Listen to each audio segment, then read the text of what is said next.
সূরা ইয়াসিনের ফজিলত। হাদিস শরীফে বর্ণিত আছে, সূরা ইয়াসিন নিয়মিত পাঠকারীর জন্য বেহেশতের 8টি দরজা মুক্ত থাকবে। নবী করিম সাল্লাল্লাহু আলাইহি ওয়াসাল্লাম বলছেন, সূরা ইয়াসিন রাতে আল্লাহর হস্তে পাঠ করলে সম্পূর্ণ বেগুনাহ অবস্থায় সিজদা ত্যাগ করতে পারবে। সূরা ইয়াসিন পাঠকারীকে এ সূরায় কিয়ামতে তার জন্য সুপারিশ করবে।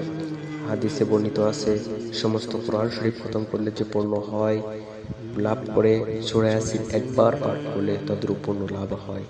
হযরত নবী করিম সাল্লাল্লাহু আলাইহি ওয়াসাল্লাম বলেছেন, যত অভাবগ্রস্ত হোক না কেন এ সূরা পড়তে হোক সূর্যোদয়কালে পাঠ করলে ধন সম্পদ অধিকারী হবে। মনে কোনো কামনা থাকলে এ সূরা পাঠ করলে মনোবাঞ্ছনা পূর্ণ হবে। রুগ্ন ব্যক্তির গলায় এ সূরা লিখে বেঁধে দিলে ইনশাআল্লাহ রোগমুক্ত